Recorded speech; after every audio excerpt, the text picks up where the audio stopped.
जय श्री कृष्णा। राधे राधे। अरे मांगत मांगत मान घटे और मान घटे, प्रीत घटे नित के घर जाई, और ओछ के संग में बोध घटे, भैया बोध घटे, और क्रोध घटे मन के समुझाई।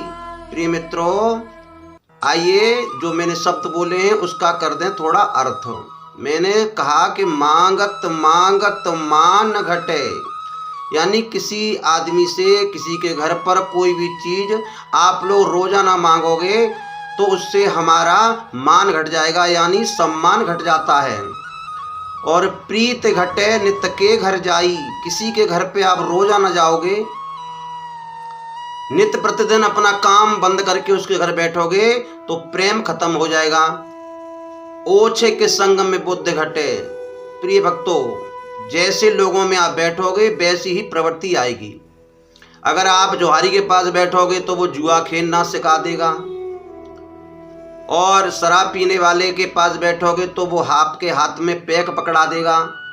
चोरी करने वाले के पास में बैठ जाओगे तो वो आपको चोरी करना सिखाया जाएगा। और प्रीत घटे नित के घर जाई बताया, किसी के घर पर जाने से सम्मान कम जाता है। ओछे के संग में बुद्धि घटे और क्रोध घटे मन के समझाई। भगवान के प्रिय भक्तों, विनाश काले विपरीत बुद्धि, यानी आदमी जब विनाश की ओर जाता है तो उसकी बुद्धि काम नहीं करती है, यानी वो पलट जाती है।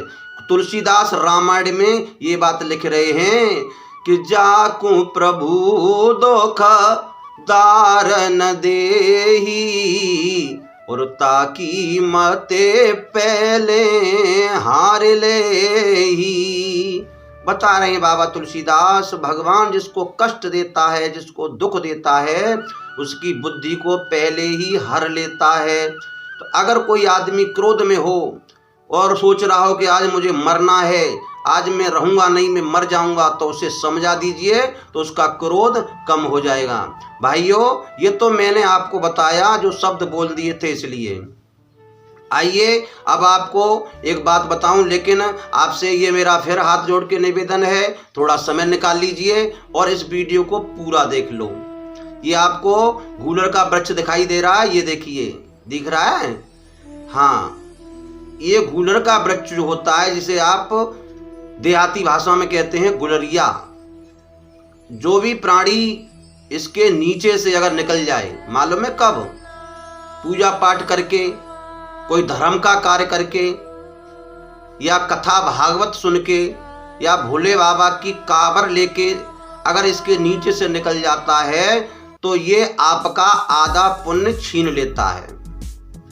वो कैसे छीन लेता है ये आप इस वीडियो में जानेंगे।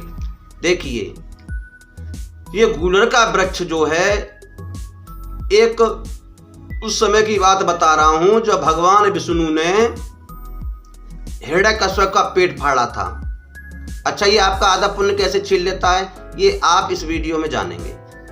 जिस वक्त विष्णु भगवान ने हिरण्यकश्यप का पेट फाड़ा था तो उनके जो नाखून होते हैं ना, ये इधर ये नाखून, इन नाखून में अग्नि भड़कने लगी थी, ज्वाला, यानी इनमें आग, क्योंकि इतना बड़ा वो पिशाच ही था, राक्षस था ऐसा वो। इनके नाखून में अग्नि भड़कने लगी। अब वो बड़ा परेशान हो गए विष्णु भगवान के, मैं क्या करूं, मेरे अंदर आग जल रही है। तो वो नाखून ले जा करके विष्णु भगवान ने इस गूलरिया के वृक्ष में लगा दिए थे। जैसे ये गूलर का वृक्ष होता है, इसी वृक्ष में लगा दिए। तो वृक्ष में लगाने के बाद वो उनकी अग्नि जो थी वो तो शांत हो गई और गूलर के वृक्ष में अग्नि प्रवेश हो गई। अब गूलर का वृक्ष भगवान से कहने लगा, क्या बात है प्रभु, ये तुमने अच्छा नहीं किया, ये तो वही बात हो गई। क्योंकि तुलसीदास ने लिख दिया है ना रामायण में कि सुर नर मोने सब की यही रीति, मतलब है तो करे सब प्रीति, सिया राम हरे राजा राम हरे राधे श्याम हरे श्याम हरे। बताया है तुलसीदास ने लिखा कि सुर नर मुनि सब की जही रीति, मतलब है तो करें सब प्रीति। यानी सुर यानी राजा और मनुष्य की ये नीति हुआ करती है, ये देवताओं की ये नीति हुआ करती है, ये सब मतलब स्वार्थी होते। प्रभु आज तुमने वही करके दिखा दिया, तुमने अपनी अग्नि शांत कर ली और मेरे अंदर पैदा कर दी। मेरा शरीर अंदर ही अंदर जला जा रहा है, मैं बड़ा परेशान हूं, मैं क्या करूं। तो विष्णु भगवान कहने लगे, अरे गूलर के वृक्ष तू क्यों रोता है।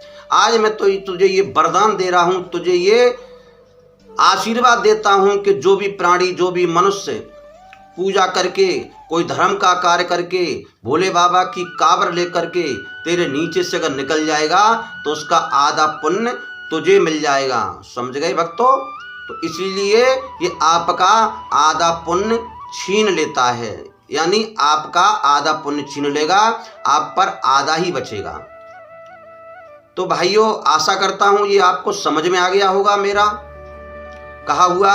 अब आप गांठ बांध लीजिए, समझ लीजिए अपने दिमाग में कि कभी आप गूलर के वृक्ष के नीचे से ना गुजरें, जब धर्म का कार्य करके निकलें। तब मिलूंगा आपसे नेक्स्ट वीडियो में, तब तक के लिए